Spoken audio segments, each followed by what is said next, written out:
Gasu ini baraji an baka tɛmɛli buwa murangiya jɔn n'o f'i ye k'i kana na gara gara yɛlɛ i burankɛ kɛ yan dɛ ko in bɛ cogo min an bɛ dukɔrɔ kɛ koyi ko hali sufɛ ne bɛ da dɔnkili a bɛ na ɲɛkɔrɔ di ani su wa ayi suraka mugu fiyɛ wa an kɛ ndɔgɔ basi tɛ awa i k'a dɔn min ye awa don ka ja sebali tɛ min ye awa i k'a dɔn dugu bɛɛ n'a jɛ kan tɛ o kumana sa kunnafoni masiri jɔpɔ an bɛ don ni ale ye a kuma bɛ sɛbɛn kɔnɔ sɛbɛn min n'an k'a ma ko l'indépendant awa i k'a dɔn min ye dɔgɔkun min tɛmɛna a ko a sɛbɛkɔrɔ gɛlɛyara min ye bamajɔlenya tigilamɔgɔw ye n'o bɛ EIGS mɔgɔw n'a b'olu kofɔ mugu ni kisɛ awa i k'a dɔn o tabaw ka ɲɛsin anw ka jamana in ma a dɔw ye wulikajɔ kɛ wulikajɔ min kɔnɔna na u ye suuru kɛ ka don Mɛnaka awa i k'a dɔn min ye maa 30 n'o bɛ civil kofɔ i ka dɔn k'a fɔ k'u y'olu bɔnɛ u ni na wa i ka dɔn min ye dégâts matériel n'o bɛ minɛnw kofɔ maaw bolola minɛnw awa i ka dɔn u y'a caman u y'a sɛbɛkɔrɔ tiɲɛ a ko n'i ye jateminɛ kɛ min ye awa i ka dɔn bila min bɛ yen n'o ye maa ninnu minnu filɛ nin ye n'o ye awa i ka dɔn ala jugu siran tɛrɛw ye minnu tɛ siran ala ɲɛ u ye hiri min kɛ ka da awa i ka dɔn anw ka jamana in kan kɛrɛnkɛrɛnnenya la État islamique au Grand Sahara n'an ko a ma ko EIGS dɔgɔkun tɛmɛnen awa i ka dɔn yɔrɔ min bɛ yen n'an ko a ma ko Talatay n'a bɛ cercle Dansogo n'o ye ne yɛrɛ ka cercle ye n'a b'o kofɔ région de Gao i ka dɔn a da dɔnnen don sa o de siratigɛ la k'an b'a ye k'a fɔ min ye maa minnu bɛ yen n'olu bɔnɛna u ni na nin ko in na a bɛ awa i ka dɔn maa 30 bɔɲɔgɔn a b'o de bɔ tiɲɛ ni a barika bonyana kosɛbɛ yanni u ka awa i ka dɔn sɔrɔ k'u yɛrɛ ta min kɛra awa i ka dɔn bamajɔlenya tigilamɔgɔw an ka sɔrɔsiw u ye bunteli min ta ka da u kan o de kɛra sababu ye n'u yɛrɛ ta o kumana sa min ye nin ko bɛɛ lajɛlen ye masiri y'a jira k'a fɔ hakilila jiginna yɔrɔ min bɛ yen n'an k'a ma ko Talatay terroriste minnu bɛ yen n'o ye EIGS awa i ka dɔn o terroriste ye olu gɛnna u gɛnna nka yanni u ka gɛn u kan ka tiɲɛni min kɛ awa i ka dɔn u ye dɔ kɛ sa dɛ sabu min ye awa i ka dɔn mouvement pour le salut de l'Azawad n'o bɛ MSA ko fɔ olu minnu tun bɛ ka yɔrɔ in tɔbɔtɔbɔ ka awa i ka dɔn a bɛrɛbɛrɛ i ka dɔn u y'olu gɛn olu gɛnnen kɔ min ye jɛkulu wɛrɛ bɛ yen mouvement de la plateforme nin jɛkulu min filɛ nin 14 juin 2014 olu ye bolo nɔ kɛ sɛbɛnna min bɛ tali kɛ accord d'Alger olu sen bɛ a la a ko ka bɔ yen groupe de soutien à l'islam et aux musulmans n'a bɛ gestion ko fɔ olu fana ni Al-Qaïda tɛgɛ bɛ ɲɔgɔn bolo u y'olu fana gɛn awa i ka dɔn ni k'u bɔ yen a ko de siratigɛlaw nana ka na don dugu kɔnɔ u y'a bɛɛ kɛ sa min ye Bafa ani Kilicɛ u mana bɛn ni min ye awa i ka dɔn c'est tout c'est fini a ko de siratigɛla waati min na ko nana lajɛ ka jateminɛw kɛ i ka dɔn k'a fɔ min ye an ka sɔrɔsiw n'o ye awa armée sɔrɔsiw ye olu kɔni ye wulikajɔ min kɔnɔna na n dɔgɔ u ye buntenniw dabɔ u b'u to sanfɛ k'u viser awa i ka dɔn k'u susu an ka pankulu minnu bɛ yen awa i ka dɔn na an y'u sɔrɔ nin waati laban ninnu kɔnɔna na minnu bɛ viser millimètre près k'i susu k'i ni awa i ka dɔn population bɔ ɲɔgɔn na k'i susu k'i ka mobili position lajɛ k'i susu hali ni miseli b'i poche kɔnɔ k'a salo i ka dɔn ni avion ninnu awa i ka dɔn u bɛ sa la o de siratigɛ la waati min olu donna tulon na a nana ye k'a fɔ olu kɔni ye buntenni dabɔ dadigi kɛra bamajɔlenya tigilama ninnu na waati min u sɔrɔla ka awa i ka dɔn u yɛrɛ ta nka yanni u k'u yɛrɛ ta dɔgɔ k'a yira k'a fɔ waati min na k'u nana lajɛ jaa ninnu kɔni y'a kɛ dɔrɔn min ye awa i ka dɔn tiɲɛnikɛ dama ka maaw bɔnɛ u ni na butigi tɛ to so tɛ to tasuma bɛ don sumaw na yɔrɔ min ka d'u ye awa i ka dɔn u b'o jeni maa min ka d'u ye o b'o fa a ko de siratigɛ la communiqué dɔ kɔni o bɔra ka bin a kɛra kalo min ye septembre kalo tile 11 plateforme min bɛ yen n'o ye plateforme du 14 juin 2014 awa i ka dɔn olu kɔni de ye wulikajɔ kɛ k'a jira k'a fɔ olu kɔni de kɔnɔna na min ye anw ka armée ani anw ka awa i ka dɔn ani MINUSMA armée ni MINUSMA k'u b'u wele u k'u cɛsiri u ka ko bɛɛ kɛ population civile awa i ka dɔn ka se ka na ka se ka olu bɔ bolola cogo min n'o tɛ hakilila jiginna nin yɔrɔ in bamajɔlenya tigilamɔgɔw bɛ k'u sɔn cogo min Mɛnaka Gao ani ka dɔn yɔrɔ caman bɛ yen sika kɛn b'u la sabu yɔrɔ min bɛ yen n'an ko a ma ko zone des 3 frontières mɔgɔw b'u sɔn nin yɔrɔ in na kosɛbɛ u bɛ fɛ ka tiɲɛni jugu de ta ka ɲɛsin fasodenw ma u bɛ fɛ ka awa i ka dɔn gɛlɛya de ta ka ɲɛsin nin yɔrɔ in ma masirikɛba n'o ye Masire Jɔbi a y'a jira k'a fɔ a dɔ la n'a dun ma lajɛ kɔngɔ ni minan min bɛ yen n'a bɛ famille kofɔ min ye awa i ka dɔn ninnu bɛ ka bɛnbɛn min siri ka ɲɛsin awa i ka dɔn kɔrɔnfɛnmaw ma nin cogo in na u bɛ fɛ ka tiɲɛni jugu de ta ka don population sabu population caman bɛ yen minnu kɔni y'u yɛrɛ ta ala ni awa i ka dɔn ninnu ka gɛlɛya jugu ninnu u bɛ ka min ɲɛsin population ma maa bɛ don min na i ko bi welewele ɲɛsinnen bɛ jamana ɲɛmaaw ma welewele ɲɛsinnen bɛ jamanadenw ma k'an tɛgɛw di ɲɔgɔn ma ka don da kelen fɛ ka bɔ da kelen fɛ yasa min ye bamajɔlenya tigilama n'o bɛ EIGS ko fɔ n'o ye awa i ka dɔn État islamique au Grand Sahara n'an bɛ se ka awa i ka dɔn tɛgɛ da olu kan cogo min yɛlɛma k'u gɛn ka bɔ anw ka jamana kɔnɔ fasiri filɛ Masire Jɔp l'indépendant a ka fasiri dɔw ka bidon bɔli nɔgɔ i bonya b'a la ɲɛmaa Masire Jɔp an bɛ foli ta ni ka a sɛgɛrɛ soit de Bamako ne ba ale sama ka gɛrɛna sɛbɛnnikɛla tɔgɔ de Laya Jara Jarakɛ a kumara a ko mun ye attaque terroriste o mun na a kun bɛ ka ta ka ɲanfuge poste k'o sɛgɛrɛ fo ka taa bila mun ye Yɔrɔso la i bɛna ye k'a fɔ ko diinɛ marifatigi ninnu u ye wuli ka jɔ ni cɛsiri k'o bila sen kan k'u bɛ taa attaque ta ka an ka poste mun n'a bɛ ɲanfuge ani ka taa bila mun ye Yɔrɔso la ɲɛma i bɛna ye k'a fɔ ko baara in kɔni ko a ma ɲɛ u bolo koyi o sabu kɛ an y'u bunte fo k'u bunte a ma ɲɛ mun kɔ u ye duuru k'o don fiɲɛ la Fatirikɛ b'a ka fɔlɔ mun ye Laya Jara ye a ko jumadon n'o bɛnna septembre kalo tile 9 ma san 2000 ani san 22 i bɛna ye k'a fɔ ko jatigɛwale kɛbaa ninnu y'u labɛn labɛn kun tɛ dɔwɛrɛ ye an ka poste mun n'o bɛ ɲafungɛkaw fɛ yen u bɛ taa bitigali ta cogo min na ni k'o sɛgɛrɛ nka ɲɛma n'a jara a bɛ se fila o sabu kɛ u taara ye k'a fɔ ko mun ye an ka lakanabaa minnu bɛ nin waati na mun ye ɲafunge o poste kɔnɔna la ni donnen don fo k'a fɔ ko u ni donnen don o mun ye kɛlɛkɛminɛn b'u bolo nin waati laban ninnu na a fanga ko a ka girin kosɛbɛ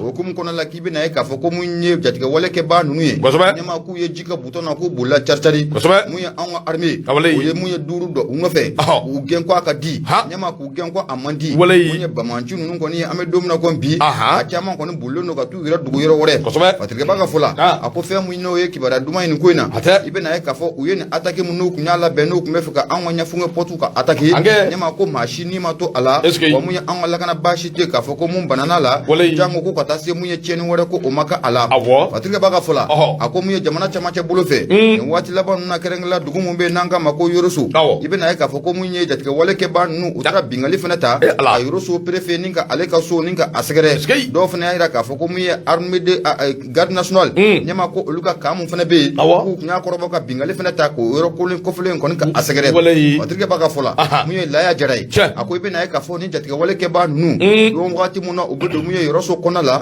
ɲɛma k'i bɛna ye k'a fɔ k'u donna ni moto caman de tun b'u bolo ani ka taa fara mun ye bolimafɛn mun bɛ yen n'an k'a ma ko katakatani i bɛna ye k'a fɔ waati mun na u y'u kun da Yɔrɔso kan ɲɛma k'u n'an ka lakanabaaw k'u karila ɲɔgɔn na dɛ kiri kɛra waati ca bɔn sen ka bɔn kun kan mun ye miniti 30 ɲɔgɔnna an ka lakanabaaw y'o kɛ u bɛ ka tasuma de k'a suru ni bamanci ninnu kan a ma ɲɛ mun kɔni kɔ mun ye préfet mun n'ale bɛ Yɔrɔso ale ka mobili ko bamanci ninnu kɔni u taara n'u ye wa mun ye chef de peloton mun na ale fana bɛ Yɔrɔso kɔnɔna la a yira k'a fɔ ko o ka mobili fana ko o tiɲɛna nin ko in fɛ mun ye duguladenw yɛrɛ sa n'a bɛ Yɔrɔsolakaw ko fɔ olu y'a yira k'a fɔ ko nin su bɛɛ lajɛlen ɲɛma i bɛna ye k'a fɔ k'u ma sunɔgɔ koyi o sabu kɛ mun ye marifa girinma ɲɛma k'i b'o de kun kan mɛ sanga nin waati bɛɛ lajɛlen na nka hali bi ko tare o sabu kɛ mun ye maa si o ma bana nin ko in na kuma tɛ k'a fɔ ko maa kɔni ko o fatura Fatirikɛ b'a ka fɔ la mun ye Laya Jara ye a ko hakilila jiginna i bɛna ye k'a fɔ ko mun ye an ka jamana camancɛ bolo kɛrɛnkɛrɛnla mun ye dugu mun n'a filɛ nin n'an ko a ma ko Yɔrɔso a bɛ nin kana waati jan kɔni bɔ mun ye bingali ko a ma kɛ Yɔrɔso kɔnɔna la abada a ko an ka segin an kɔ dɔɔni depuis san 2016 i bɛna ye k'a fɔ ko mun ye gendarmerie n'o bɛ Bura kɔnɔna la ko n'a bɛ Yɔrɔso mara fɛ ko attaque taara k'o yɔrɔ sɛgɛrɛ k'a bɛ san 2016 k'a daminɛ san 2016 la fo ka n'a bila an bɛ don min na ko bi bingali kɔni ko kuma ta ka Yɔrɔso kɔni ka a sɛgɛrɛ kunnafoni filɛ nin an y'a sama ka bɔ mun ye soir de Bamako ale kɔnɔna la Laya Jara ale sɛbɛnnikɛla ye Madu Mayiga ɲɛma i bonya o b'a la Boubacar Traoré BT kuma ɲɛna Boubacar min ye Nouvelle Horizon ne bɛ sɔnni sigi a kan Demba Konte ale de kuma bɛɛ n dɔgɔ min ye awɔ i k'a dɔn affaire min bɛ yen n'a bɛ tali kɛ awɔ i k'a dɔn maa minnu bɛ yen n'olu bɛ anw bolo n'o bɛ awɔ i k'a dɔn mercenaires ko fɔ i n'a fɔ an y'a fɔ cogo min Ivoiriens ka mercenaires n'u minɛnen bɛ an bolo n dɔgɔ i k'a dɔn k'a fɔ kuma in awɔ a bɛ taabolo min kɛ i ko bi denkura o bɔra gɔyɔ la sabu min ye awɔ i k'a dɔn mɔgɔw kun sigan bɛ min na ani kuma minnu kun bɛ fɔ la ŋunuŋunu kumaw la n dɔgɔ i k'a dɔn k'a fɔ min ye anw ka jamana ɲɛmaa yɛrɛ n'a bɛ colonel Asimi Goyita ko fɔ a yɛrɛ ye awɔ i k'a dɔn o sɛbɛntiya ni o kumaw ka sɔnni sigi o kan n dɔgɔma n'ale kumana min ye awɔ i k'a dɔn hadamadenw de bɛ ŋuna dɔw bɛ yɛrɛyɛrɛ dɔw bɛ buru dɔw yɛrɛ t'a dɔw bɛ min kɛ nka bɛɛ lajɛlen faralen ɲɔgɔn kan o ye tiɲɛnikɛlaw ye a ko de siratigɛ la min ye kumakan minnu bɔra anw ka jamana ɲɛmaa da nin waati laban ninnu kɔnɔna na transition ɲɛmaaba n'o bɛ colonel Asimi Goyita ko fɔ o min ye awɔ i k'a dɔn ministre dɔ bɛ yen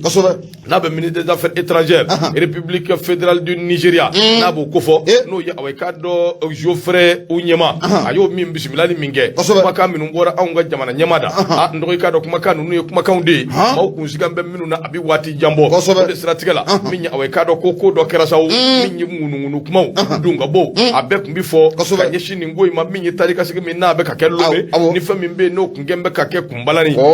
maa minnu bɛ yen n'u minɛnen don n'u b'an bolo n'o bɛ kɔnɔwarikaw ka maa 46 in n'a b'o ko fɔ n dɔgɔ i k'a dɔn k'a fɔ u b'an bolo nka min ye kumakan min bɛ yen n'o o bɔra jamana ɲɛmaa da maa caman bɛ yen minnu kun y'a ko kɛ sigɛnna kuma ye nka bi a dara kɛnɛ kan a ko anw ka transition ɲɛmaaba colonel Asimi Goyita a bɔra ale yɛrɛ de da waati min na away ka dɔn a ye maa dɔw bisimila n'o ye ministre des affaires étrangères Nigeria tɔgɔ la n'o bɛ Geoffrey Enyama away ka dɔn o kofɔ a kɛra juma don septembre kalo tile 9 san 2022 ministre des affaires étrangères ale kun nana a nana away ka dɔn bɔ anw ka jamana in na a n'a ka délégation na kun di dɔwɛrɛ ye ka na colonel nɔfɛ n'o bɛ Assimi Goïta kofɔ maa de y'a ci maa min bɛ n'o bɛ away ka dɔn Muhammadu away ka dɔn Buhari n'o ye away ka dɔn Nigeria ɲɛma n'o b'o kofɔ ka na jira ko jɔn ko ala away ka dɔn min ye a jamana in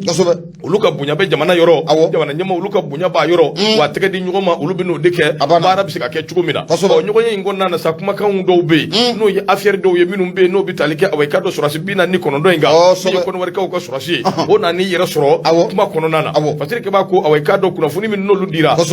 Nigeria délégation away ka dɔn kɔni hakilina tɛ dɔwɛrɛ min ye Muhammadu Buhari n'ale ye ɲɛma ye k'a seko n'a dɔnko kɛ bɛn ani kelenya basigi ɲɔgɔn faamuya o bɛ se ka na away ka dɔn anw ni Côte d'Ivoire anw ni ɲɔgɔn cɛ cogo min bɛ tali kɛ sɔrɔsi maa 40 away ka dɔn ani 6 olu ka lahaliya la a ko de siratigɛ la min ye away ka dɔn kuma in kɔnɔna na anw ka away ka dɔn jamana ɲɛma n'o bɛ transition ɲɛma ko fɔ colonel Assimi Goïta a y'a jira k'a fɔ kuma in kɔnɔna na a ye fɛn min fɔ a ko away ka dɔn waati min na min ye away ka dɔn Côte d'Ivoirekaw u bɛ k'a ɲini k'u ka cɛdenw n'o y'u ka sɔrɔsiw ye ko k'olu labila o waati kelen na away ka dɔn Côte d'Ivoire kelen bɛ dugukolo ye dugukolo min kelen bɛ ka away ka dɔn anw ka tigɛjigi dɔw k'olu bisimila maa minnu bɛ yen n'o ye maaw ye minnu ye jamana in away ka dɔn a buruja minnu ye jamana in dafiri minnu kɛra jamana in away ka dɔn a tiɲɛnibaw ye minnu ye jamana nafolo ɲaami olu bɛ boli biribiri u b'u kunda yɔrɔ min kan o ye Alassane Dramane Ouattara ka birifini u bɛ sin ka taa don kɔrɔ ten k'u bugu ten da ye a ko o waati kelen de la away ka dɔn Côte d'Ivoirekaw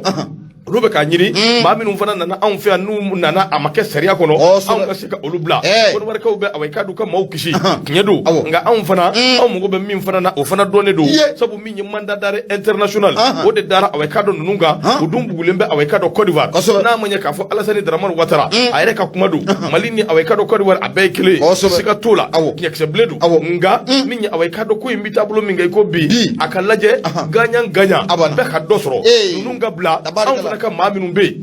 n'olu bɛ bolola away ka dɔn n'olu taara ka t'u da Côte d'Ivoire jamana kan ni mandat d'arrêt away ka dɔn n'o dan b'u kan i ka dɔn olu fana ka lajɛ fɛɛrɛ ka sɔrɔ away ka dɔn olu fana ka se ka di anw ma parce que kaba ko a ko jateminɛ kɛba caman bɛ yen minnu kɔni y'a ye k'a fɔ sa min ye away ka dɔn nin ko in bɛ cogo min na a ka lajɛ tiɲɛ don Côte d'Ivoire ko an ka away ka dɔn u ka mɔgɔw di anw fana ye min ɲini away ka dɔn jamana ɲɛmaa kɔni y'o da kɛnɛ kan siga foyi t'a la maa minnu bɛ yen ni mandat d'arrêt dan b'u kɔntu la n'u tan bɛ ka t'u da Côte d'Ivoire jamana kan olu fana ka lajɛ u bɛ se ka di anw ma cogo min parce que kaba ko a ko n'i dun ye ko in da k'a lajɛ mandat d'arrêt international dalen bɛ maa minnu kan maa dama dama b'u la minnu kɔni bolilen don ka t'u biri ten da ye Alassane Dramane Ouattara away ka dɔn ale kamankɔrɔ min ye taati mɛnɛ sisiki bɔ min ka d'u ye o b'o kɛ o b'u to Côte d'Ivoire jamana de kan min ye away ka dɔn ka tiɲɛni k'o boloda ni ka ɲɛsin anw ka ban Maliba in ma parce que kaba ko a ko fɔlɔ ye jɔnni ministre de kun don premier ministre a y'o kɛ a ye away ka dɔn ministre jɔyɔrɔ wɛrɛw fa n'o bɛ Boubou Cissé ko fɔ Boubou Cissé a jirala k'a fɔ a ka taa ni ka seginw caman a bɛ kɛ away ka dɔn Côte d'Ivoire jamana kan wa a ka affaire n'a ka fɛn caman bɛ yen Côte d'Ivoire jamana don nɔgɔw ka bɔ yen ministre dɔ bɛ yen away ka dɔn n'o ye ministre de la défense ancien combattant ale fana away ka dɔn a bɛ Côte d'Ivoire a jirala k'a fɔ ale yɛrɛ kɔni k'a taara duguma sira fɛ o kuma de fɔra koyi sabu Telimani yalima moto taxi don wa maa kɔni t'a ɲɛdɔn min ye cɛman Ibɛri Kulubali Kulubalilaka min bɛ yen n'a bɛ kɔsɔw digi a filɛ nin nin ye se k'a fɔ maa ye k'ale ye Bitɔn Bɔnsɔn ye ko cɛman taara sɔgɔsɔgɔ n terikɛ a y'a kunkolo meleke i b'a fɔ ko Budamɛ Sambu Kulubali a filɛ dɛ aw bi Kulubalilakaw filɛ nin an bɔra ni complet 2 de ye ne y'o de f'i ye ko kunu Kulubali ni bi taw tɛ kelen ye cɛman Ibɛri Kulubali kɔsɔ complet 2 la hawla a n'o de bɔra yan k'i kunda Côte d'Ivoire kan ko dɔw yɛrɛ filila f'u bɛ k'a fɔ a ma ko Fatimu awɔ ŋa ye a kun fɔra ko a y'i yɛrɛ muso ye ijabu a ye ijabu de don a yɛrɛ la ijabu muso bɛ ijabu mun don k'i kunkolo ɲaga dɔw yɛrɛ ko senw bɛɛ kun digilen don a tun y'a labɛn koyi awɔ kɔrɔ ma jabi da dɛ ko sen kun jabi tun bɛ sen na n dɔgɔ wala Mali u y'a fɔ o dɛ a fɔra la hawla kunkolo kun mɔntelen don cogo dɔ la Kulubali ala cɛ Kulubali cɛman ka teli koyi Kulubali maafa donso wa ale ka teli ni Isani Bolti ye Kulubali boli karamɔgɔ an kɛ koso sambu samu ndo chama iber kurbali kwa dambe awai kado korwari jamana ka o ka boysa min yere be ni ko bela jele juba juya yede no ye karimu keta na le alama hina ibrahim bouakar keta o denge karimu keta fana awai kado ka dambe yoro min be nangwa mako kodiwa batir ke bako akode strategique la wati mina awai kado ni ngo yimbe kake minya awai kado ajirala na kafo conseil de défense belebele ni ala sonama ni mercredi na kalo kleta ani nani san 2022 kwa bina ke awai kado korwar kawfe ala sani dramani watara yere kala nyini konnana rasima bina ni ani woro min tura lukal hariya uka conseil de défense mana wulo mina anu ni foli manawi kuma fasiri fle demba konte nouvelle horizon ya ka fasiri ndo ibunya bala uka bidu boli aywa nyama bunya ajarani abo kacho kana abo isen boltu kana aywa chema kulbal kana abena kadini kulwali kay mais to man fana be o kanga no fana yo jo mun balla ki kumbo kala be ga nyama ke ayo tebleo ne o ye fo français de to mate enya muere enya fendo ne re to re porango no aballa ka kumbo français nyai nya atemeto do e français sikatala awo no te to mate ala fana kanga aho ukanga le sama kana wallahi sikatala ne sidi bogoba kulwali ne te o ay tara de o chama tara de anga che chama ngoni tara de ali chama misara so maula koso Umar Marko ko nin to kibara kalama mo be nyin galla ko Umar Marko nto kibara kalama de chere la tunnam atfana tunne bana ala ka ne ka wallahi mba fi hashimi ay do tara koy indoma wanya mal bi do masaka boro de soro la hawla do masaka boro de soro das ko ko kamara de ajamu kamara di kamara fendo enye Ibrahim Kamara jay bi to ndo nye Ibrahim Kamara do ale do sikatala ale redo ale yerdo ala ka ne ka dama ala ka ni sababe bismillah ngata ene pana nyama ne be mbolo do me bone aye ado munye flake no be dawra sangare ko fo flake akumara ako premier ministre mun na le biga inter mun ko ko wasire bi anga jamana kono na le te mawra yo colonel Ablaye Maiga ibina ka fo ko muye dangro bany ayo kuna fo ko ninka achari anga jabra so mun be no de o colonel Ablaye Maiga ajamu Maiga ke kuma kan yangata awa aka yangata ebe faka mun fo ni yoro la ay nyinyi ngade dro ma fo ifo mais c'est Maiga awa bana kuma nyena apana kuma kan dawra sagare ayida ka fo ko miye dangro banye no be colonel Ablaye Maiga no ba le ko fo ayo kuna fo ne muninga achari anga jabrani so ba ira la no be ORTM no obo ko fo na fo ne mun konna la munye colonel Ablaye Maiga ayida ka fo ko mali ko ninga laini te ka mashi kele anga laini ka jien bela dile ku ula soni siga mun no bula transition ina wo se ko osiga nin ko obla tugumna anu ka don ka fo ko me domna ko bi ko gwara daba fo ete mu be transition na ka fikibe gwara dade nyama ko te de ayo te tradition o tikao o tikede sigatala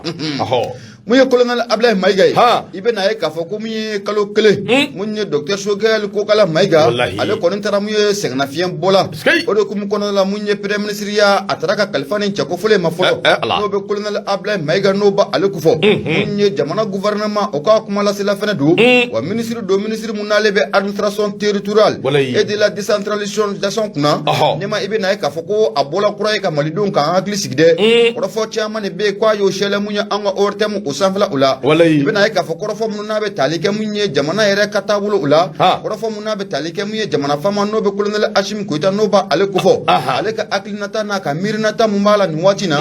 munye damoro ba na be colonel Ablaye Maiga na ba ale kofo nyama aya chama ko fese ka akolo na buku bonyana oro kum konola munye colonel Ablaye Maiga nyama aya ira ka fo ko munye reform politique ele ma mun no lukanga do politique sira fe ko tabla munye anga jamana sara sumba no olumbara mun no yele malika ngata osira nufe ani ngata faramu ye jekulu munanga mako autorité indépendante de gestion des élections damo son pala nanga mako eji ani ngata faramu ye chronogramme de la transition munye ni wati bela jelen ko munye changoro banye ko akam mirna obe nade ayira ka foko munye jamana famay ko aklina mumbala ko oye nuye ani dabalo fon songo fene ko obeseka nokata tugumna munye belebele ni sanabe colonel Ablaye Maiga naba akofo nyama ayi dado ni bela jelen ninka afese ata bla munye lakana osira fe ani awni jema rebe togoji munye colonel Ablaye Maiga nyama ibina ka foko akumara de colonel Ablaye Maiga ayira ka foko jiya bela jelen ka do mamunu mega jamana marabi anga nganiate abada ka makele anga klina munne ba ana ka manu fi kula na anga nyansi tabalkele osanfe ka marashi ko batiri ambi ila son ka siga yɛrɛ kɔni k'o bila pewu k'a yira k'a fɔ ko min ye transition ɲɛma ko opposant ko o t'a la ko gwara daba ko o t'a la mun ye colonel Ablaye Mayiga ye a yira k'a fɔ ko n'i nana mun ye politique sira fɛ yɛlɛma minnu n'olu kan ka don politique sira fɛ fo ka taa bila mun ye jɛkulu minnu kan ka sigi sen kan n'an k'a ma ko EJ ani chronogramme ɲɛma i bɛna ye k'a fɔ ko baara belebele ko o kɛra o la dɛ ko o OG minnu o sigilen filɛ nin ɲɛma ko o bɛ kɛ sababu ye kalata minnu olu bɛ nalen kalata ninnu bɛ se ka kɛ jɛlenya ani tilennenya o kɔnɔ la cogo min na colonel Ablaye Mayiga a y'a yira k'a fɔ ko o baara ko o kɛra a ko hali n'i y'a ye olu ye EJ ko in k'o teliya tan ko sabu kɛ mun ye waati kɔni ko a bɛ bolila maaw nɔfɛ o de hukumu kɔnɔ la k'u ye fɛɛrɛ ni dabali bɛɛ lajɛlen kɛ EJ ko in a ko bɛ se ka sigi sen kan cogo min na mun ye colonel Ablaye Mayiga a y'a yira k'a fɔ ko wulikajɔw bɛ sen na mun ye jamana kɔnɔ espoir ba wulila fo ka taa bila mun ye jamana kɔ kan maa minnu bɛ yen n'u bɛ kalata yɛrɛ dɔn fo k'a dɔn nakari an kɛrɛfɛ jamana ninnu na ani ka taa fara mun ye diɲɛ bɛɛ lajɛlen kan u bɛɛ lajɛlen bɛna ɲɔgɔn sɔrɔ mun ye jamana in kɔnɔ la wulikajɔ o bɛ kɛ joona walasa mun ye fanga a bɛ se ka sigi mun ye politique maaw bolo cogo min na n'an k'a ma ko ordre constitutionnel o baara ko o bɛ se ka timɛ cogo min na colonel Ablaye Mayiga hali bi a kumana dɛ a yira k'a fɔ ko mun ye dabalofɛnw sɔngɔ o yɛlɛli an ka jamana kɔnɔ ko siga t'a la ko mun ye Russie ni Ukraine ni gɛlɛya minnu o bɔ o ni ɲɔgɔn cɛla la ɲɛma k'o kɛra sababu ye ka fɛn caman de bɛ yen o sɔngɔ kɔni yɛlɛ mun ye diɲɛ fantan naani bɛɛ lajɛlen fɛ nka mun ye malidenw k'a dɔn k'a fɔ u ka gouvernement bɛ wuli ka jɔ la gouvernement bɛ ka cɛsiri k'o bila sen kan dabalofɛn minnu bɛ n'u sɔngɔ n'a yɛlɛlen don ka sɔrɔ ani sariya yɛrɛ ma taa ɲɔgɔn fɛ cogo si la tɛgɛ a bɛ se ka da o ma kan cogo min na o de hukumu kɔnɔna la hali bi mun y'an ka colonel Ablaye Mayiga ye premier ministre par intérim kunnafonidila a y'a ɲininka koyi mun ye lakana a y'a yira k'a fɔ an bɛ don min na komi bi mun ye lakana bunakun kɛnɛ kan ɲɛma ko kɔni tɛ kɔnɔdimi ye wa i bɛna ye k'a fɔ ko o ye ɲɛdimi ye wulikajɔ tɛ dɔwɛrɛ ye mun ye Mali k'a daminɛ ka ye fo ka taa gosi mun ye Kidal a bɛɛ lajɛlen bɛ se ka na mun ye an ka armée o kamankɔrɔla la cogo min na o de hukumu kɔnɔna la i bɛna ye k'a fɔ maliden caman de bɛ ka ɲininkali tɛgun i yɛrɛ la bi jalaki sɛbɛn mun bɛ yen n'an y'a ta ka mun ye Faransi kɔni ka a sɛgɛrɛ mun ye diɲɛ maa sɛgɛrɛ n'o bɛ ONU kofɔ jalaki sɛbɛn a taabolo k'a bɛ tagabolo jumɛn de kan bi colonel Ablaye Mayiga dankɔrɔba in a kumana dɛ a y'a yira k'a fɔ ko mun ye anw ni diɲɛ bɛɛ lajɛlen ba an tɛgɛ kɔni k'o di ɲɔgɔn ma wa an b'a dɔn k'a fɔ ko mun ye damakasi sɛbɛn a taara don yɔrɔ min na n'o bɛ conseil de sécurité de l'ONU n'o o b'o o kofɔ wa an dangalelen don k'a fɔ ko don n'a nataw la k'u bɛna Faransi k'a sigi hakili bilan dɛmɛ kan Faransi bɛ ka mun ye jɔnya wale mun ta ka farafinna k'o sɛgɛrɛ kɛrɛnkɛrɛnnenya mun ye an ka ba Maliba ye a bɛ jogo juguya mun na an ka Maliba kɔnɔna la diɲɛ maa bɛɛ lajɛlen bɛ se ka bɔ a kalama cogo min na hali bi mun ye colonel Ablaye Mayiga premier ministre par intérim ɲɛma a kɔni y'a yira k'a fɔ ko dalilu caman de bɛ anw bolo koyi Faransi a ye kibaruya minnu ta ka taa di mun ye jadisuw ma a ye maramafɛn minnu ni ka taa di mun ye jatigɛ wale kɛbaa ninnu ma ani ka taa fara mun ye a fɛn ɲɔgɔnna caman kan ko an bɛ taa nin bɛɛ lajɛlen da mun ye o ni maaw ɲɛkɔrɔ u ka a lajɛ k'a fɛsɛfɛsɛ hali bi mun ye Ablaye Mayiga ɲɛma i bɛna ye k'a fɔ ko a kumana dɛ a y'a yira k'a fɔ ko mun ye an ka jamana in an ye taabolo saba de k'o bɔ ka bi tabali sanfɛ i diɲɛ maa ma de bɛ yen n'i ko k'i bɛ taa o taabolo saba in fɛ ɲɛma anw n'i bɛ se ka sigi ka kuma nka n'i ko k'i tɛ taa o taabolo saba in fɛ n'i ye sigi ka kuma k'o tɛ tɛmɛ anw ni ɲɔgɔn cɛ a fɔ kelen an ka jamana ka anw bonya an ka souveraineté i ko o bonya o tɛmɛnen kɔfɛ ka bɔ yen anw ni diɲɛ maa ma de bɛ yen ko an mana an tɛgɛ di ɲɔgɔn ma i kana fɔ k'i bɛna gɛrɛtɛ ta k'o ko k'o sɛgɛrɛ o fana tɛmɛnen kɔfɛ ka bɔ yen malidenw bɛ se ka bonya cogo min na malidenw n'i nana k'i ye partenaire ye ɲɛma a bɛna ko k'a bɔ k'a bi tabali sanfɛ Mali ta ye fɛn jumɛn ye i b'o bɔ k'o bin fɔlɔ a banna o dɔrɔn ni ɲinitɔ don Mali ta ye fɛn min ye fɛn in tɛ kɛlɛ ye koyi i b'o bɔ k'o bin fɛn in tɛ kɛlɛ ye dɛ ayi kunnafoni filɛ nin ye an y'a sama ka bɔ indépendant ale kɔnɔna la sɛbɛnnikɛla tɔgɔ de Dawuda Sangare Mariamayiga ɲɛma i bonya o b'a la n dɔgɔ bonya diyara n ye n dɔgɔ min ye awɔ i k'a dɔn Mangaladen kulekan a bɛ ka bɔ a bɛ bɔ la min a bɛ bɔ nanzaraw ka dugu la jɔnni bɛ kule u ka ɲɛma n'o bɛ awɔ i k'a dɔn Emmanuel Macron n'o b'o kofɔ Yɔrɔso a kuma bɛ sɛbɛn kɔnɔ sɛbɛn min n'an k'a ma ko inter de Bamakɔ yɔrɔ y'a jira k'a fɔ min ye awɔ i k'a dɔn ka campagne jugu kɛ kunnafoni lankolon k'a cari Mali contre la Russie la contre la min ye Emmanuel Macron k'a bɛ fɛ k'i bolo ma da yɔrɔ kɛ min ye ani a bɛ fɛ k'i sɛmɛ maa minnu na o de ye awɔ i k'a dɔn anw ka farafinna a jeunesse dɔw bɛ yen jeunesse minnu bɛ yen ni Union européenne n'a kelen bɛ ka nafolo mugu sunsun kan n'a b'u financer k'i k'a dɔn Emmanuel Macron bɛ fɛ k'i sɛlɛ ni k'i ɲɛsin awɔ i k'a dɔn olu de ma parce que ko anw ka jamana faamaw u ye wulikajɔ min kɛ awɔ i k'a dɔn transition marabaw k'a jira k'a fɔ awɔ i k'a dɔn anw ka yɛrɛma hɔrɔnya an b'o de nɔfɛ an danbe an b'o de nɔfɛ yalasa ka se ka awɔ i k'a dɔn u bonɛ ka se k'u lanimisa o bɛɛ lajɛlen na nanzaraw ka ɲɛma min bɛ n'o ye awɔ i k'a dɔn Emmanuel Macron ye k'a kɛ bɛ ka wulikajɔ ani cɛsiriw kɛ fan bɛɛ lajɛlen fɛ a y'a ye k'a fɔ min ye awɔ i ka dɔn sɔrɔsi kunda an bɛ dɔnni minɛ i ko bi a dɛsɛra o tuma a bɛ fɛɛrɛw ni dabaliw de kɛ ka Mali kɛ dugu ye dugu min n'o u bɛ den kɛrɛfɛ bɛɛ bi awɔ i ka dɔn i sɔbɔ Mali la bɛɛ bi Mali kɛ ɲugutɔfɛn ye a b'o baaraw de la o baaraw bɛɛ lajɛlen tɛmɛnen kɔ ka bɔ yen k'a bɛ ka fɛɛrɛ ani dabali de kɛ sa anw yɛrɛ ka denmisɛnnin minnu bɛ yen n'o ye jeunesse ye minnu bɛ yen ni Union européenne n'a ka financement bɛ s'u ma n'a ka wari bɛ suuru kun ka se ka olu yɛrɛ hakili yɛlɛma k'u lamunumunu k'u baara kɛ k'u ɲɛsin anw ka ba Maliba ma yɛlɛma farafinna ma u kana se ka farafinna lagosi cogo min u bɛ se ka awɔ i ka dɔn farafinna bɔ a dabolo kan yɛlɛma baara in bɛna ɲɛ wa dɔgɔ kana fɔ u kana kɔrɔbɔ dɛ n dɔgɔ n bɛ min f'i ye n bɛ min f'i ye i t'an dɔn anw ma ɲi dɛ nka ɲɛma fana bɛ fɛn kelen f'i ye t'a la dɛ n bɛ fɛn kelen f'i ye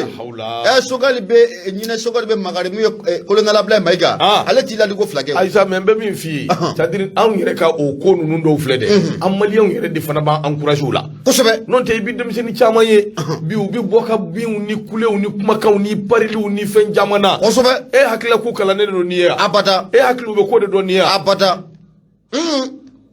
u kalannen tɛ ni u ti ko dɔn n'i ye koyi réseau de don kosɛbɛ n'i sɔnna ka don a kɔnɔ i b'i yɛrɛ bolo mugu bɛ sɔrɔ n dɔgɔ Ala k'a ni sababa bɛn Ala k'an kisi i ka hɔrɔnya a matarafa n'i b'i dahirimɛ sɔrɔ cogo min Ala k'a nɔgɔ i ye k'i to sira fɛ Fasirikaba ko a ko Emmanuel Macron min ɲɛ awɔ i k'a dɔn ni hakili b'a la sommet belebele min kɛra n'a bɛ Afrique France n'a b'o sommet ko fɔ n'u y'a labɛn Montpellier n'a kɛra san 2021 a tun bɛ fɛ ka kuma yɛlɛma ta ka ɲɛsin anw ka denmisɛnninw ma yalisa u bɛ se ka bana mini ta ka ɲɛsin u yɛrɛ ka jamana ma cogo min n'o bɛ farafinna jamanaw ko fɔ président Emmanuel Macron a dɛsɛra o tuma a seginna ka na sa a filɛ nin ye ka welewele da de kɛ welewele da in kɛra ka ɲɛsin jɔnni ma min ye awɔ i k'a dɔn jɛkulu minnu bɛ yen ni Union européenne n'a ka financement n'a bɛ s'u ma n'o ye denmisɛnnin jɛkulu ye n'a bɛ jeunes ko fɔ u ka wuli ka jɔ kɛ kunnafoni min bɛ yen min bɛ se ka kɛ sababu ye Mali bɛ lagosi min bɛ se ka kɛ sababu ye nkalonw bɛ tigɛ ka don maaw n'u hakili cɛ ka ɲɛsin Mali Russie la ani Chine jamana kan fo ka taa se Turki jamana ma u k'o de baaraw kɛ sa a ko kumana sa ni maa o maa min bɛ yen min ma sɔn ka don awɔ i k'a dɔn sagona da fɛ awɔ i k'a dɔn maa min fa i yɛrɛ fa a ko de siratigɛ la Français ka ɲɛmaa min filɛ nin ye awɔ i k'a dɔn farafinna jeunesse a maa dɔw bɛ yen a kɛn bɛ ka wuli ka jɔ kɛ ka ɲɛsin olu de ma tellement a bɛna se wa a ko n'i y'a jateminɛ jeudi don kalo tile fɔlɔ n'o ye septembre kalo ye san 2022 u ka ɲɔgɔn ye dɔ kɛra n'o ye ambassadeur ye awɔ i k'a dɔn a kɛra Paris Emmanuel Macron kun bɛ yen k'a sɛbɛkɔrɔ dimina a diminen f'a ka samara bɛ to ka bɔ a sen na a yɛrɛ ma a dimi kojugu f'a kunsigiw bɛ to ka burun a yɛrɛ ma Emmanuel Macron a ko min ye awɔ i k'a dɔn dɔ wɛrɛ tɛ koyi Rusilakaw ni Chinois ani Turkiw minnu bɛ ka wuli ka jɔ kɛ awɔ i k'a dɔn farafinna fɛɛrɛ ni dabaliw de bi kɛ a ma ka dimi dogo cogo si la a y'a jira k'a fo ka dabaliw de kɛ sa u bɛ communication sugu minnu na k'olu fana ka don awɔ i ka don communication suguw de la sabu ninnu bɛ ka kumakan minnu fɔ u bɛ ka latɛmɛli minnu kɛ i k'a dɔn k'a fɔ ko fo olu fana ka wuli ka jɔ kɛ ni ka taa awɔ i k'a dɔn o sira fɛ Emmanuel Macron yalisa hali bi ka se ka anw lagosi ka se ka anw neni a y'a jira k'a fɔ min ye awɔ i k'a dɔn olu ka dugu min filɛ nin waati dɔw bi kɛ k'u ka dugu ko a bi attaquer réseaux sociaux de kan min ye awɔ i k'a dɔn ka don maaw n'u hakiliw ni ɲɔgɔn cɛ a ko nin kɛwale min filɛ nin ye ko a bɛ ka kɛ farafinna fan bɛɛ lajɛlen fɛ wa maa minnu bɛ yen n'o bɛ ka nin baara ninnu kɛ dɔ wɛrɛ tɛ koyi Rusilakaw de don Chinois de don Turkiw de don olu de bɛ ka nin baara ninnu ta ka ɲɛsin awɔ i k'a dɔn ka don maaw la a ko ka sɔrɔ Faransi k'u bɛ k'a don maaw kunna k'a fɔ ko Faransi k'a bɛ fɛ ka n'a ka sɔrɔsiw de congo anw ka dugukolo sanfɛ Emmanuel Macron n'a ye nin kuma bɛɛ fɔ k'i k'a dɔn k'a fɔ k'a k'a bila a kunna a perdira a mɛnna koyi sabu min ye farafinna ye denmisɛn biyɛnkɛnɛw bi yan minnu kɔni hakili juru canen de don denmisɛn biyɛnkɛnɛw bi yan minnu kɔni awɔ i k'a dɔn u ka yɛrɛma hɔrɔnya n'u danbe olu sagoya la denmisɛn biyɛnkɛnɛw bi yan minnu bɛ saya kɔrɔ dɔn ni malo ye a k'o de siratigɛ la min ye awɔ i k'a dɔn k'a fɔ ko Faransi k'a fɔ ko Russie la Chinois Turkiw k'o de bɛ wari ta ka di awɔ i k'a dɔn anw ma i k'a dɔn k'a fɔ k'o ye juguya kisɛ bilen ani i k'a dɔn n t'a si dɔn ka ɲɛsin awɔ i k'a dɔn Mali ani Centrafrique awɔ i k'a dɔn a m'a dɔn ma o tuma a bɛ don min na i ko bi an wulilen don an cɛsirilen don bɛɛ b'a dɔn min kan ka kɛ min ye nka Emmanuel Macron fo ka taa fɔ k'a fɔ ko anw ka jamana marabaaw ko hakilina wɛrɛ t'u la miirina wɛrɛ t'u la k'u tɛ se ka miiri u tɛ se ka réfléchir jusqu'à ce niveau ka sɔrɔ ko awɔ i k'a dɔn Russie ni Turki ni mɔgɔ wɛrɛw t'u kɔkɔrɔ i k'a dɔn ko Emmanuel Macron k'a y'an jabakɔrɔ dɔgɔya dɛ farafinna awɔ i k'a dɔn olu don wo olu tɛ wo nous on est capable de réfléchir a banna o f'a ye dɛ o don dɛ on a cette capacité d'analyse. Jamana ngume mamunu mbolo le aduma. Ako kumana yalsa ka se ka kunafuni be ka di chuko mi erejo sanfɛ an yɛrɛ ka bamanankan min filɛ n'an bɛ k'a fɔ n'a bɛ faamuya fan bɛɛ fɛ ani aweka dɔ video man sɛbɛ dɔw bɛ yen minnu fana bɛ ka kumaw fɔ u yalsa ka se ka yɛlɛmali kɛ kow la Emmanuel Macron k'a kɛlen bɛ ka fɛɛrɛ min tigɛ Union européenne ale ka financement bɛ se jeunes minnu ma u yɛrɛ kɛlen bɛ ka jeunes minnu fara ɲɔgɔn kan n'u b'u ka wari d'u ma k'u financer kunnafoni di sira fɛ k'a filɛ nin ye a bɛ fɛ ka don olu de n'u hakili cɛ koyi yalima jeunes ninnu u bɛna sɔn a ma wa i k'a dɔn k'a fɔ ko minnu taara Montpellier u seginna cogo min na u kunbɛnna cogo min k'u y'o ye o a caman bɛ yen i k'a dɔn k'a fɔ ko murutili k'u b'o fari da nga o bɛ kuma in kɛrɛfɛ dɛ sabu min ye awɔ i k'a dɔn tubabu kulo bilen a fɛɛrɛ ka bon kosɛbɛ ni hakili b'a la waati dɔ tɛmɛna printemps arabu awɔ i k'a dɔn o kɛra jamana in farafinna yan a waati Égypte jamana murutira Tunisie jamana Libi bɛɛ murutira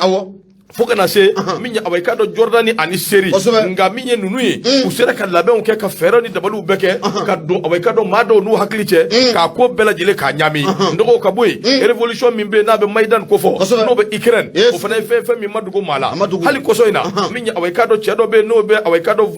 Volodymyr Zelensky n'o ye Ukraine ɲɛmaa ye ale y'a ka formation bɛɛ kɛ Amérique jamana kan u ye kunna yɛlɛma ni awɔ i k'a dɔn tɔrɔgɔtɔrɔgɔ ni fɛnw tɛ ka don a kunna a filɛ ne ka taa wuli ka jɔ kɛ a tun bɛ fɛ ka Ursula yɛrɛ ci po ka awɔ i k'a dɔn a ka dugu Ukraine k'o bɔ Ursula bolo nga a bɛnna ni Vladimir Poutine ye olu bɛ ɲɔgɔn na fɔlɔ Patrick Kaba ko a ko Faransi bɛ taabolo min kɛ i ko bi nin t'a siɲɛ fɔlɔ ye koyi sabu Faransi bɛ ka fɛɛrɛ ni dabali fɛn fɛn kɛ a échouera a bɛɛ lajɛlen na a si ma ɲɛ a bolo o kumana sa min ye awɔ i k'a dɔn yanni u ka ministre dɔ bɛ yen n'o ye Florence Parly yanni u ka taa k'a to gouvernement na kuma si tɛ yen fɛɛrɛ si tɛ yen a ma min kɛ min bɛ se k'a to awɔ i k'a dɔn ko ninnu u bɛ se ka ɲɛ sɔrɔ cogo min nka o bɛɛ lajɛlen ɲɛma sɔrɔ ani sababa ma bɛn ɲɛma a bɛ wari di fo ka kɛɲɛ ɲɛma sɔrɔ u bɛ wari di fo ka kɛɲɛ ni ala nana ni yɛlɛma ye n'i ma yɛlɛma a bɛ yɛlɛma n'i ye Macron ka dɔn o bɛna dɔ d'a ma ninnu ka wari hali n'u y'a d'e ma e t'a fɛ walahi i t'a fɛ aramu i t'a fɛ ɲɛma ne k'i ma n ko Faransi n'a ye miliyari 100 bɔ kɛlɛ kama miliyari 50 o bɛ taa kunnafoni sira fɛ siga t'a la miliyari 50 bon o de ye problème ye o a bɛ taa fɛ dɛ c'est-à-dire que nous ici au Mali an kana ɲɔgɔn nɛgɛ tiɲɛ yɛrɛ la kunnafoni sira i kan ka don sira min fɛ a ti don o fɛ a ti don a fɛ dɛ c'est une réalité olu b'a clair et net u b'a dɔn fɛn mun don a ti don a fɛ Macron b'a dɔn kunnafoni ye fɛn min a b'a dɔn secteur ta dɔrɔn nin localité filɛ nin nin communication kɛlaw de bɛ yen il faut les mettre dans les conditions u ka communiquer pour que vraiment nin ka se ka sɔrɔ ni radio so ninnu u bɛ combien de radio au Mali aw u bɛ se ka communiquer a ka ca a ka ca ayiwa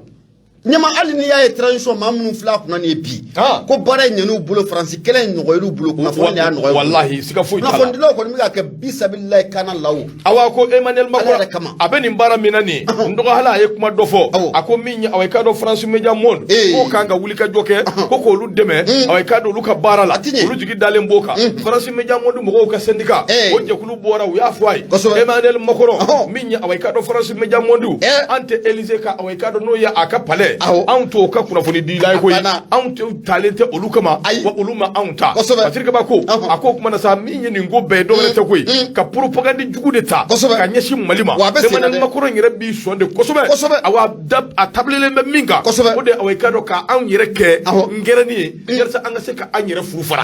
o de ye ka farafinna jeunesse Union européenne kɛlen bɛ ka minnu financer k'i ɲɛsin olu ma yalasa olu bɛ se ka awɔ i k'a dɔn baara kɛ cogo min na wa ɲɛma u b'a baara kan dɛ bon caman kɔni caman i b'a sɔrɔ caman b'a kan u b'a kan dɛ siga t'a la u b'a kan awɔ kosɛbɛ yɔrɔso min ye awɔ i k'a dɔn inter de Bamako ale kumanen bɛ a kɔnɔ kosɛbɛ page in ka jan nka min ye awɔ i k'a dɔn ale kumaba an y'o de kuru maaw ka se k'a faamuya nka ko in ye min ye an ka janto an yɛrɛ la i bɛ maa caman ye a mamunen do ka ɲɛ karawati b'a la vɛsi b'a la suluyeni b'a la a yɛlɛcogo ni ka ɲi a ye o ye ne tɛ Asimi jugu ye ne tɛ Mali jugu ye ne tɛ farafinna jugu ye mais wa a dɔ la i b'a dɔw kumakan mɛn n'u y'a bamanankanlama daminɛ point dɔw bɛ yen n'u ser'o ma dɔrɔn u b'o kɛ tubabukan ye pour que tulo bilen ka se k'a dɔn ko olu bɛ baara la quoi voilà ɲɛma n ko hali an ka maa caman bɛ yen politikiba ninnu caman bɛ yen i b'a ye n'u bɛ ka campagne kɛ u bɛ don jamana kɔnɔdenw kan ni kɔrɔfɔ min o ye bamanankan ye nka e k'a lajɛ n'u sigira ka ban n'u ye bamanankan fɔli daminɛ n'u bɛ fɛ jamana kɔnɔdenw kana bɔ fɛn min kalama dɔrɔn u b'o don tubabukan na voilà bon nous fana betedi pour ko aka do ku be ka baraka manjuma mo be ka ke u be ka a bara yɛrɛ kɛ n'u ye dɔɔni fɔ mɔna kana u bɛ faransi tɔgɔ fɔ faransi tɔgɔ bɛ fɔ yɔrɔ min dɔrɔn tubabukan de bɛ foyi ya ye wa makɔrɔba fɔ k'a bɛ ka baara voilà donc c'est bien il est en train de faire l'affaire ala ka u bɛɛ fa yɔrɔ so interdit mo ko nin y'a ka fasiri ye mɔr haramuden maa yɛrɛ ka kɛ ngɛrɛ ni i ka jamana nɔfɛ fo fa nafolo kama saya bɛɛ balo bɛ a bɛɛ y'o de ye o wallahi si tu es matérialiste là e ko f'i ka e nana diɲɛna kari don e ka kɛ fɛn ye tarata don ka diɲɛ mara o tarata aramisani na kɛ o na k'i ko sa o bɛ f'i kɔ siga foyi t'a la bi ten dɛ siga t'a la an bɛ dugawu de kɛ ala k'a ni sababa bɛɛ ami ɲɛma la sirɛne hali bi an b'a yira kanubɔlaw la k'u sɔgɔlen bɛ Nura FM na 94 tɔmi murumuru 5 laseli aw m'o kɛ ka bɔ Jalakɔrɔji koɲumani wɛrɛda la nɛgɛjuru sira 76 33 43 03 la sirɛne ne bɛ bolo de bɛ bɔ na mun ye sɛbɛnnikɛla tɔgɔ de H Toure a kumara a ko an ka don mun ye an ka Cour suprême o kɔnɔna la ni hakili b'a la mun ye an ka procureur général na ale kofora a bɛ Mahamadu Timbo a ba ale kofɔ mun ye tarata don n'o bɛnna uti kalo tile 6 ma jangɔrɔba in kɔni a bɔra ka communiqué dɔ kɔni k'o kɛ i bɛ na ye k'a fɔ ko mun ye procureur général a ka nin communiqué ye ɲɛma a kɛra sababu ye ni ka maa caman kɔni k'u hakili kɔni ka a cari a kɛra sababu ye ka maa caman kɔni hakili ni ka sɛbɛkɔrɔ ɲaami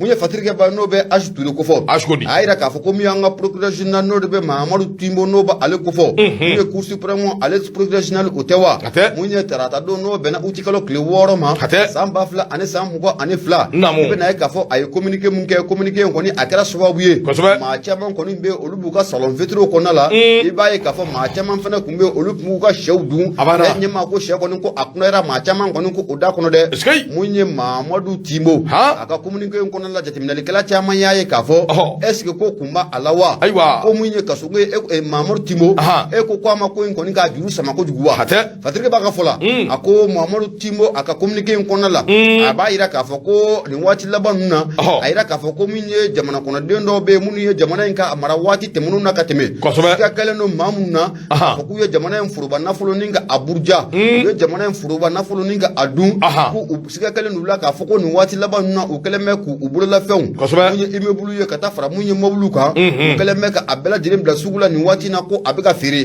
o de kun kɔnɔ la mun ye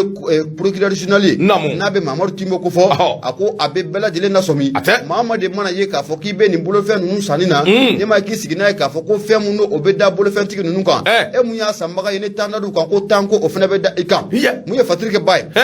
n'o de bɛ H Toure kofɔ a ko mun ye Mahamadu Timbo a ka nin communiqué in kɔnɔna la ɲɛma ko a kɛra sababu ye maa caman kɔni hakili juru kɔni ko a ɲagamina a ye maa caman ko o sɛbɛkɔrɔ ɲaami maa dɔw y'a yira k'a fɔ ko mun ye Mahamadu Timbo ko nin communiqué in kɔni ko n'i y'a jateminɛ k'a lajɛ ko o kumana ko a kumana ni sariya yɛrɛ de wa jateminɛlikɛla caman y'a ye k'a fɔ ko mun ye an ka procureur général n'o de bɛ Mahamadu Timbo n'o b'a kofɔ ko a filɛ ka nin communiqué ni ka a juru cari cogo min na k'a kun ka fɛɛrɛ kɛ siga kɛlen don maa minnu na k'a fɔ k'u ye jamana foroba nafolo ni ka a dun siga kɛlen bɛ maa minnu na k'a fɔ k'u bɛ fɛ k'u ka sow k'a feere nin waati in na siga kɛlen don maa minnu na k'a fɔ k'u bɛ fɛ k'u bolola mobiliw k'a feere nin waati in na ko n'a kun y'olu tɔgɔw bugunatigɛ n'u ko o sɛbɛ ɲɛma ko o na ko kɔni ka a sɛbɛkɔrɔ nɔgɔya k'o bɛ kɛ sababu ye ko malidenw na siganama kɔni k'u dɔn malidenw n'a dɔn k'a fɔ ko nin so mun filɛ nin ye nin mobili mun filɛ nin ye ko n'i ye nin sanni kɔni nin waati laban in na k'i bɛ t'i yɛrɛ sɔrɔ mun ye koko n'a ni ɲɔgɔn cɛ siga t'a la fatirike b'a ka fɔ la a ko ni o ma kɛ ko malidenw t'a dɔn maa jɔn de bɛ yen nin waati in na ko jalaki talen bɛ k'u sɛgɛrɛ mun ye kiiri ɲɛsinnen don maa jɔn de ma ɲɛma k'i bɛna k'a fɔ ko o dɔɔni ko bɛ gɛlɛya malidenw bolo kosɛbɛ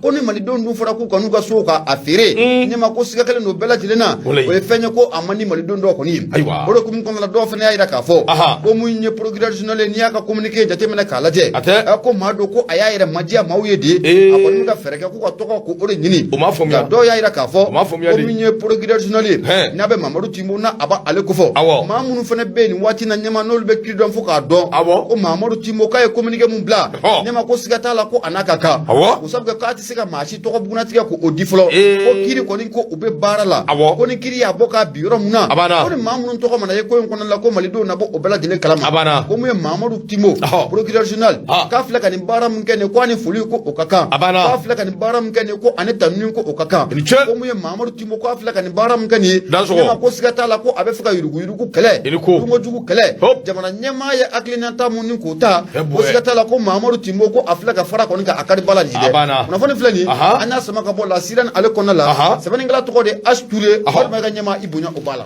ndo ki ga fasiri ka son jira asture awai ka do ale kanim fasiri ngonna na minye dugu fana keta fana kuma mbe fasiri kele ngonna na ako maminu mbe ni so bubulu nango amako imeblu ndo dabu yebi ga sino ko tuyi yere nyini ndo ko de dabora sabu maminu mbe ni awai ka de bora ki dado mina Mamadou Timbo no e procureur général akembe ka wuli ka jom minga awai ka do mo ma fobia nonde ay kangar dadi ke ni bina sanike fesfeselu ke dika seka ke ka don ka fo bina yoro misa abora chuko mina ani atigi ya soro chuko mi ana bina fere kumi ngama ni olu don ga ba akacha ala fe itina do filila nga hakilla sumi do ani hakilla kunudu ma to tina fo ka fo nindo yelma ninte patrike ba no ya awai ka do dugu fana keta aya jira odela ka fo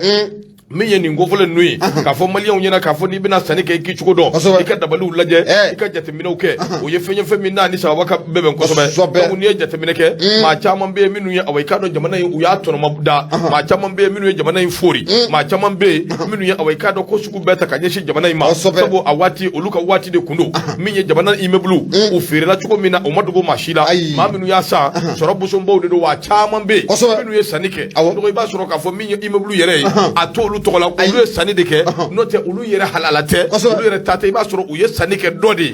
ka marakona o de problème angu jamana ngono sabu iba soro busumba do be uni angu administrateur do be utaw de bi nyogombulu o be baraka nyonfe o kuma ambi je ka ko nyene bo o kuma ni ne bora bara ina kuma mi o ne balo chugo ni mfe chugo o bi nya awai kado abebi bo faso ina fulo o kuma ni mbe farale nywanga o de atomi ye procureur général no be timbo ko fo ayi ulika joke kan ngominique ka boka bi ko fana ya jira ka fo o kuma fora de anga sike ni ne nana bete ngombe na imeblu ferima aiwa imeblu mi mba ferima mba san sik iba san sikatala nga taikata nyanyini ne abomi an bina feri chugodi mundu ngelena ananyu ana chama ni efumya sorala o kuma bise ka sa ga ni nya tuwa kan ka sa sabo asongo kadi adaka di o ya sa mami mbulu mimbi daw ko bi da yira kade o kuma jando nyerela o kortugo akany sikatala Carol Valentine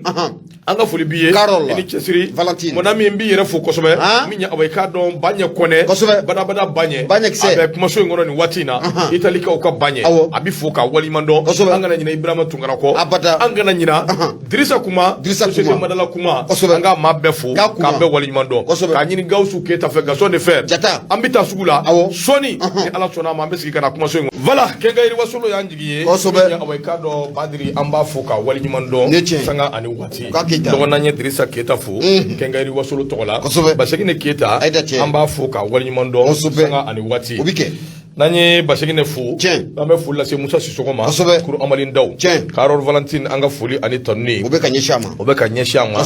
menye semanaka me semanaka obefu menye Sidi Bokuba Kulubali afana bana mel haji suguba samake pere auto anga dangoroba do menna kura afle total badala amba fu awali nyundo anga na nyina banye ko ne ka fuli ani tonni obe kuma so ngonna ndo ka bula ka Umar Daf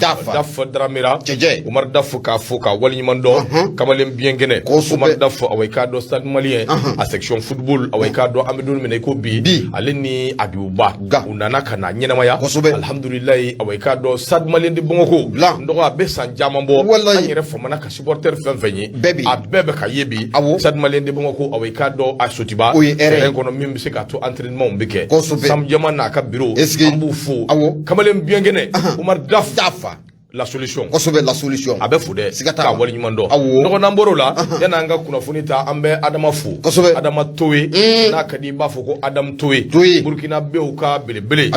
Malien deuka awai kado anjigi sabu minya awai kado adama towe adam towe asigimbe anfa yambi asigimbe anfa marikana lilay kana law ya adam towe ko fo karmo ko ba minna kembe ka wuli ka jo ani chesiruke ka misiru jo ka di fandawma kalanzo jo ka di fandaw ma minya awai ka do ka anya fandaw ma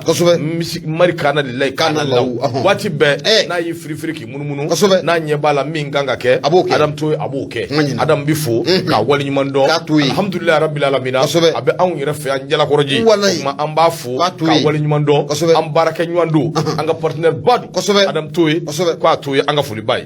mutika anga fuli bawi sila magantrore fo yam fo muti anga tajona muye jibril Jibril ka bɔ États-Unis a fɛnɛ sɔgɔlen mana nin waati na Jibril an ka foli b'a ye an b'a fɔ États-Unis walayi ɲɛma indépendant ne bɛ n bolo don n bɛ bɔ ni a ye sɛbɛnnikɛla tɔgɔ de DS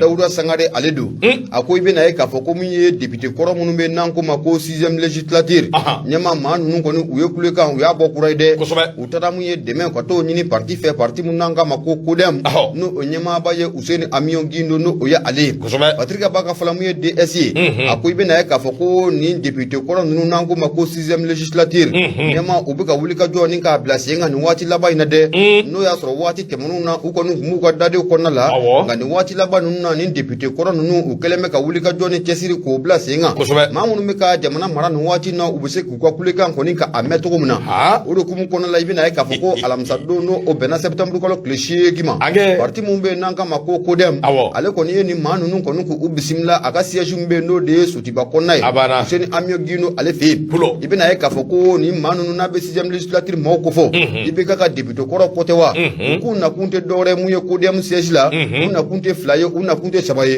u nakun ye 1 pe de mun ye CODEM a bɛ se ka fara u kan ɲɔgɔn cogo min na ani ka parti politique fana k'u fara ɲɔgɔn kan cogo min na u bɛ se ka fara ɲɔgɔn kan cogo min na k'olu ka laɲini kɔni ni ka a laɲini o sabu kɛ u ka laɲini tɛ dɔwɛrɛ ye ɲɛma u bɛ se ka bila u ka hakɛ kɔnɔna la cogo min na hakɛ jumɛn u ka hakɛ kɛ k'u kɛ député ye tuguni wa awɔ ɲɛma n bɛna mun f'i ye juru de b'a caman na o fana ye tiɲɛ mais n ka anw ye wa n ka cɛ o kɔni ye kabako da ye mais hakɛ in ne m'o de faamuya ne yɛrɛ bolo ninnu ka ko in banna a mɛnna o hakɛ hali bi bugu juru sama mais hakɛ ye jumɛn ye o de fana ye ko sa o k'u kɛ député ye tuguni wa ou bien wari dɔ de kan ka d'u ma ninnu m'o ko de la koyi ayiwa mugu wari baasi tɛ juru bɛ caman na yan'u ka taa CODEM na u ka taa Asimi fɛ yen directement ɲɛma i bɛna ye k'a fɔ ko Amion Gindo la cɛw délégation in a ɲɛmaayaba tun bɛ mun ye maa dɔ bolo o de ye honorable Tijani Gindo dɔgɔnɔkɛ a ɲɛmaaya tun bɛ ale bolo a n'a ka maa caman fana k'u kun bɛ kɛnɛ in kan u y'a jira k'a fɔ n'i y'a ye olu nana mun ye CODEM siège la ɲɛma u nakun tɛ dɔwɛrɛ ye mun ye CODEM ye a ko mun ye Useni Amion Gindo maa don maa mun don n'a hakili juru carilen don kosɛbɛ wa maa mun don n'olu bɛ se k'u jigi da a kan wa maa mun don ko cɛncɛnlanfaw ko o ka di Useni Amion Gindo ye wa u b'a ɲini Useni Amion Gindo puula fɛ a ka fɛɛrɛ dabali bɛɛ lajɛlen kɛ olu bɛ se ka bila u ka hakɛ kɔnɔ cogo min na o sabu kɛ u yɛrɛ ka fɔ la ko an ka jamana sarasunba mun bɛ n'an sigi sen kan 1992 ko o sarasunba o sigi sen mun bɛ n'an k'a ma ko article 42 ko y'a jira k'a fɔ ko ni wasabulon ko n'o sigira san mun na ko o wasabulon kelen ko o tɛ se ka si o san kelen o la ko ni du ye ko jateminɛ k'a lajɛ olu ka wasabulon ko a sigira san mun na o san kelen bɛɛ ko mun ye i bɛ ka waati mun na ale dɛrɛla mun ye Kati ale kɔni y'a jira k'a fɔ ko min ye wasabulon k'a y'a da kolon ci ni ka a filekolon ko o ci k'o dun ye fɛn ye ko ni sariya kɔni ko a ta ɲɔgɔn fɛ o de hukumu kɔnɔna la k'u b'a ɲini mun ye CODEM fɛ Useni Amion Gindo a ka fɛɛrɛ dabali bɛɛ lajɛlen kɛ ka parti politique k'u fara ɲɔgɔn kan u bɛ se k'olu ka kɛlɛ in kɛ cogo min na mun ye jotigi k'o ka jalaki mun ye jalaki bɛ di maa mun ma jalaki ka di o ma wa mun ye jo bɛ di maa mun ma ko jo fana ko o ka di o ma nafolo filɛ nin ye an y'a sama ka bɔ indépendant ale kɔnɔna la sɛbɛnnikɛla tɔgɔ de DS Dawuda Sangare Madu Mayiga ɲɛma i bonya o b'a la n dɔgɔ awɔ i k'a dɔn Ala ka awɔ i k'a dɔn dɛmɛ kɛ Yusuf Sisoko alternance ale kuma bɛɛ Yusuf kumana alternance kɔnɔ maa min bɛ yen n'o o kɔni ye Sumayila Sise awɔ i k'a dɔn ale nɔrɔbila ye URD tɔgɔ la k'a y'i tɛgɛ maana bɔ awɔ i k'a dɔn a jɛɲɔgɔnw nɔfɛ Kiri Bunagu an kun b'o kan dɛ min ye awɔ i k'a dɔn Union pour la République et la démocratie n'an ko a ma ko URD ale don min ye awɔ i k'a dɔn wulikajɔ filanan Kiri Bunagu ka cour d'appel yɔrɔ i k'a dɔn an kun b'o kan nka an bɛ don min na ko bi olu ye décision bɔ ka bin tribunal min bɛ yen n'a bɛ commune 5 ko fɔ o kun ye décision min ta cour d'appel sɔnni sigi o kan awɔ i k'a dɔn k'i sinsin o kan k'o décision k'o de bɛ kɛ wulibali ye o bɛɛ lajɛlen faralen ɲɔgɔn kan o bɛ mun ko fɔ awɔ i k'a dɔn min ye awɔ i k'a dɔn a b'a jira k'a fɔ Guagnon awɔ i k'a dɔn Kulubali awɔ i k'a dɔn ko ale kɔni ale de ye UR2 ale de y'o ɲɛmaa ye sabu min ye awɔ i k'a dɔn ko wulikajɔ min kɛra awɔ i k'a dɔn n'u ka ɲɔgɔn ye ba min kɛra a sugandira o kɛnɛ kan Guagnon yɛrɛ awɔ i k'a dɔn député don Kati awɔ i k'a dɔn o tɔgɔ la maa min don directeur de campagne kɔrɔ fana don Ala ma hinɛ Sumayila Sise awɔ i k'a dɔn o tɔgɔ la a ko kuma na sa n'i ye jateminɛ kɛ Guagnon awɔ i k'a dɔn a bɛna sigi nka maa min don awɔ i k'a dɔn a ba sigilen don maa min don a hakili sigilen don maa min fana don awɔ i k'a dɔn a ka wulikajɔ barika ka bon kosɛbɛ URD yerde togola ako yerde nyama kura min flene no ya awai kado gwanyoyi akembe ki tege de manabo kadi awai kado mami no be ne awai kado ale no bi nywana yerde ko anyama ya sirafe yelsa sumela sise kan nyinita anaka yeta ala mahina la olu bela jile olu sika ke awai kado soro fenye parti yere o ka here ani awai kado akanyeta o kama nyini gal de kera yal magwanyombe ka awai kado la nyini minge ala nyini awai kado abina lamewa salugu sonogo minya awai kado ano mimbi nywana ni ngo indafe yal maganyonye be ni kirinya o minyina fe yal mo bina sabatiwa ni ngo ingalaje akalabe awai kado politiko sirafe o de nywande o kausa wati bela jile akiri lamai ako ni ngo indi do re koy pour d'appel ko ni wulika jo mi ngonna na kalo kli wolum vla temene o mercredi ikado ka fo tribunal mi be commune 5 di district de bon ko kuna olu ye mi mfo awai kado o shizi oka sabu ni aja temene afrika lo kli nani san 2022 tribunal de grande instance de la commune 5 sake ko ni wulika jo mi ngonna na congrès extraordinaire min kera juin kalo et janvier kalo kli ta ani woro san 2022 palais de la culture la ye awai kado shoni shigo oka congrès nyemu ngofo be jera na ka fo minya awai kado gwanyon kulubali ko ale de sugondira awai kado yalsa ka sumela sise ale no robla abo kera ko ngoni bisi basani awai kado atorgo barka buena ko sobe jabi mbole ya ye ka fo minya awai kado salugu sonogo ana jenyugo ko ni awai kado wulika joni chesruke jabi yalsa awai kado biseka bua ma chugumi ni ka jabi nkokari ako de strategie la minya ni ngonya atibita banni ako tabulu barka buena ko sobe gwanyon na jenyugo ko ni be tabulu minge ko be yani awai kado ka goroshi de soro non te wele manake kursi baram na yoro ni ngoyi awai kado ate fusira ala ate ako keli bali ko mo be fengele min gonona o ye goroshi de ni goroshi soro la o bita ka tu sinzi awai kado ku masabasigi ko inkiri tabulu ani atorgo ko ni benzanga ko imbi tabulu min ga gwanyo awai kado na manye kafo ale de sugandira ale ko ni de yorde nyamai ale de awai kado sumela sise no roblaye kiri folo awai kado commune sengi o kera awai kado ayese baya soro kiri flana cour d'appel o kera ayese baya soro o salugu sonogo minye makoroy ko akanga laje ane awai kado anunu minu flene yani awai kado akise mbo politiko la aka laje be ani kelenya seka na chukumi URD ko na chukumi seka di nyoma seka na URD ko na chukumi ako de strafe gwanyon kulubali ko ni ya tiga manabo ka nyeshi awai kado kadi awai kado ajenyo ma be ka don dakile fe abo dakile fe abina lamewa ko imbina temesira jumenfe ni galu ko ni busa mise awai kado lube nga hali be kiri te ko infurai minja awai kado yesi ka fodi yere dama akalaje be ani kelenya ko sika na URD ko na chugumi sabu URD awai kado ali ya aunga tom belebele mi machine nyasigi mimbo ko fo so aka fasiri do alternance o kabidum boli ibunya bala madama ganye ma bunya asibokoro jaranye wati koni asira kosobe wati sira awai alhamdulillah ya fo chugumi wati sira kanu bani de bani la mejere jekulu ka bela jilin fu ka bela jilin wali mando mona minga fuli babiye ambe fuli anitoni amba lasi minya awai kado ma fenvende be mi ya namme malikono ani malikoka ka be fu ka be wali mando armani jakite abe anamme na ko Nairobi Kenya fo Nairobi amba fu ka wali mando sanga ani wati ka fulin tanni ka lasi awai kado ba sedu jaluma afana nganu ba belwe la sinjara amba afana fu ka wali mando ne wati sira de ne mo ya foto muna munya abisi sugoye afana sugole mana na wati na franci binudum kosobe bin keita maye binote ya sugole mana wati chama muye Senegal kona la amba afana keita jibril fana ale ko deja wa afa ko wati sira do kera de